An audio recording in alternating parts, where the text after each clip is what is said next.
My name is Chris Lee. I'm Jacob Pope. And we're about to row the Pacific Ocean. The Great Pacific Race is a race going from California to Hawaii, 2,400 miles, but probably more than that because you won't go in a straight line. The Great Pacific Race has been described as the biggest, baddest human endurance challenge on the planet, and we can't speak to that yet because we haven't actually gone out and done it, but I'm fully anticipating that that holds true.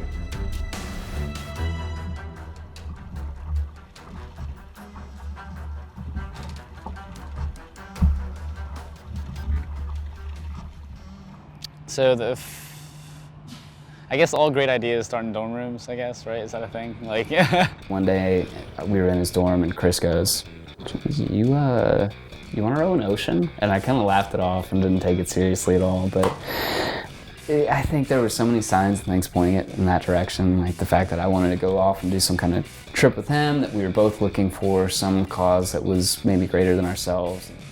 When I first heard about it, I was like, there's no way. I thought they were kidding. I mean, it's pretty crazy to even attempt that. Honestly, when Jacob first told me about it, I thought it was a joke. I didn't think it was actually gonna happen. Like, I thought it was like one of those things, you know, over drinks, you just decide to do something stupid. It was kind of like, I guess it was a half joke, if that makes sense. So it's one of those things, it's like, I guess like skydiving would be in it, for an example. It's like, hey, do you want to like go the next weekend or something? Most people will be like, yeah. But in the back of their minds, they're not going to be like, oh, like, let's actually do this. No, everyone goes up and they'll say, yeah, you know, I'll go out and do this thing. But at the end of the time comes around, it's like, okay, where's everybody at? It's just me, and who else wants to do this? Yeah, exactly. Right. But the thing is, with us, is that, like, every time I joke with anything, no matter what it is, like, it could be something stupid. And I was like, want it? It's like, yeah, who is?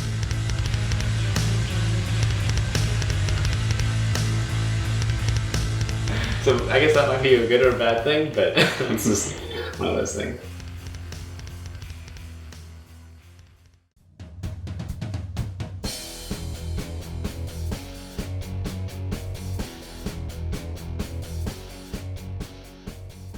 Vancouver was actually our first time ocean rowing. That was actually kind of scary. I mean, to be honest, I mean, like, it wasn't at first. It was actually super exciting at first. It was a lot of fun. It was actually we had seals up by our boat. We yeah. were just popping our heads out of the water. We could see people walking along Stanley Park, kind of waving at us. And then it was a lot of fun. And then, you know, we started, you know, making our way towards like sea, and then we're out in the middle of the English Bay. Yeah. Things just open up, and then the wind. We were past all the cargo ships and the freighters that had come in, and then the wind just went nuts and poured. It was a stormy night, and that was probably, like, to this day, like, one of the hardest nights. This was, what is it? It's March 6th, about 11:45. We spent the weekend in our boat. See here, first Super time. spacious, right? So we made it. It's pretty nice. The weather was really bad the first day. Yeah, the weather was tough. All right, Chris. So we got a couple days of rowing in. Pretty good. 12 hours a night rowing in. What do you have to say about it? As far as number one thing you learned from it? Number one thing is probably it's all mental. I mean, like, you can train all you want. I mean, it's good. I mean, we have hours in here, and weight room and everything. But when it boils down to it, when you're fighting that weather, you know, it's all about keeping your spirits high. I learned that this is really slow. Like, I guess we're both used to, like, you know, one stroke you get like 10 meters. But I mean, one stroke here, maybe you get a couple inches. So you gotta find some way to keep sane through all that. I learned that probably gonna deal with a lot of seasickness. The motion's kind of funky in the cabin. You can't see the horizon. I think what's gonna make the difference between us having a 40-day trip and us having a 60-day trip is if we can have all kinds of strategies to just keep us mentally fresh and just staying sharp the whole time. I like where we are physically. I think we're putting in the work back home that we need to be, so I'm not really too scared of that.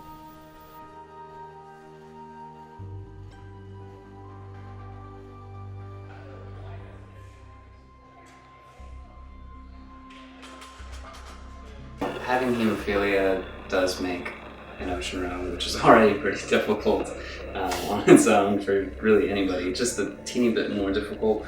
Fortunately, in my position, my condition is just moderate, and it's not severe enough that it will inhibit me from physiologically performing the way that I need to.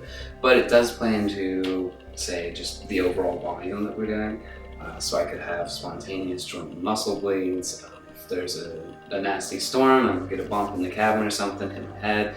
There's just no telling how those things could play out. So there are a ton of risks associated with it. And I'll be working with doctors and hematologists the whole way to try to figure out a proper infusion schedule, staying on track with medications, monitoring any injuries. So it's making it difficult, and made training a little bit difficult, just because I had to take longer to acclimate to the right volume and the right intensity. But I think the biggest thing is mentally getting over that roadblock in the very beginning, and saying, well, am I gonna let this hold me back, or am I gonna find a way to do it and play it smart, knowing that I have these constraints that I have to work with them. Something on the scale does have a lot to be afraid of. When I talk to parents and close friends and relatives, all of them say, "Oh, I don't think I could bring myself to do something like that because look at what the potential consequences. This could be life or death." I mean, that's the initial fear everyone has. It's literally just life or death is what people are thinking about. But the fact of the matter is that we can't be looking at it from that perspective. It's the little things that you have to be scared of.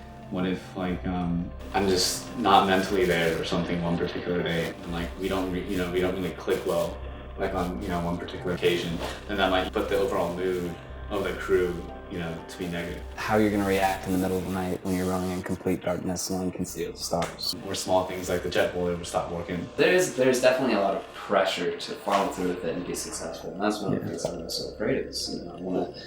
I want to meet everyone's expectations, but beyond that, I want this to have such a big impact, and I can see the potential that it can have, both on friends, family, and relatives, just the broader community, whether it's the rowing community, the bleeding disorder community, or here locally. And if it doesn't meet those standards, that's something that I am afraid of. But what compels us to do it? What do you think?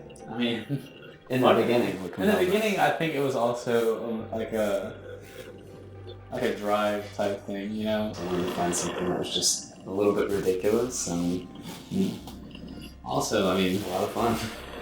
Yeah, I guess fun is a good word for it, but I can't really see going through life, and not doing something that's in some way a little ridiculous. I'm not saying we're more bold or anything than any other people or anything. It's just what happened was, I think we wanted to prove to ourselves, if anything, that if we can accomplish something of this nature, we can accomplish almost anything else. We only got 2,400 miles to go.